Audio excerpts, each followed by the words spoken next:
எல்லாருக்கும் வணக்கங்க. நம்ம இன்றைக்கி பார்க்க போகிறது பார்த்திங்கன்னா குரு ஸ்லோகம்.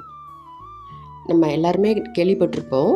அந்த ஸ்லோகம் பார்த்திங்கன்னா, குருர் பிரம்மா குருர் விஷ்ணு குரு தேவோ மகேஸ்வரஹ குரு சாக்ஷாத் பரபிரம்மா தஸ்மை ஸ்ரீ குரவே நமஹ. அதாவது படைத்தல், காத்தல், அழித்தல் இந்த 3 தொழிலும் செய்கிற பிரம்மா, விஷ்ணு, சிவன் இவங்களுக்கெல்லாம் மேலானவர் குரு. அந்த குருவுக்கு நமஸ்காரம் பண்ணுறேன். ஒரு ஒளி மிகுந்த வாழ்க்கைக்கு நம்மளை அழைத்து செல்லும் அந்த குருவுக்கு நமஸ்காரம். பரபிரம்மம் அதாவது எல்லாம் தெரிஞ்சவர், ஞானம் அறிஞ்சவர், ஞானத்துக்கு நம்மளை இட்டு செல்பவர்.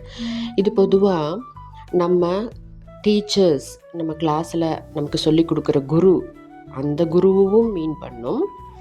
நம்மளை நம்ம வாழ்க்கையில் நம்ம ஒரு குருவை சார்ந்த, இப்போ நமக்கு ஒரு குலதெய்வம் இருக்குது இல்லைங்களா, அதே மாதிரி நமக்கு நம்மளை வழிநடத்தி செல்றதுக்கு ஒரு குரு, அந்த குருங்கிறது ரொம்ப ரொம்ப அவசியம் ஒவ்வொருத்தங்களோட வாழ்க்கையிலும்.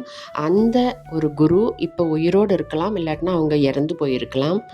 அதாவது மானசீகமான ஒரு குருவை நம்ம ஃபாலோ பண்ணி அவர் சொல்கிறபடி நம்ம வழி நடந்து போனால் நம்மளுடைய இகலோக இந்த உலக வாழ்க்கைக்கும் நம்ம போக போகிற அந்த வாழ்க்கைக்குமே நமக்கு ஒரு வழிகாட்டியாக இருப்பார்.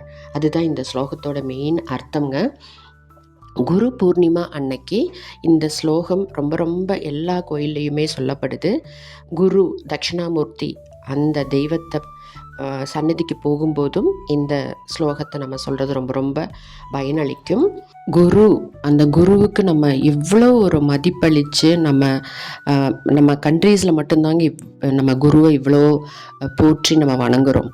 அந்த நமக்கு ஞானத்தை, அறிவை, நம்ம லைஃப்பை நம்ம பிரகாசமாக ஆக்கி தந்த அந்த குருவுக்கு நம்ம இந்த ஸ்லோகத்தை நம்ம அர்ப்பணம் பண்ணி தான் நம்ம ஒவ்வொரு குரு பூர்ணிமா அன்னைக்கும் நம்ம வழிபடுறது ரொம்ப ரொம்ப சிறப்பு. நம்ம இந்தியாவில் மட்டுமே இது சாத்தியம் அப்படிங்கிறதும் ஒரு உண்மை இல்லைங்களா. இந்த மாதிரி சின்ன சின்ன தகவலுமா தினமுமே பார்ப்போங்க. ஓகேங்க, பை, தேங்க்யூ.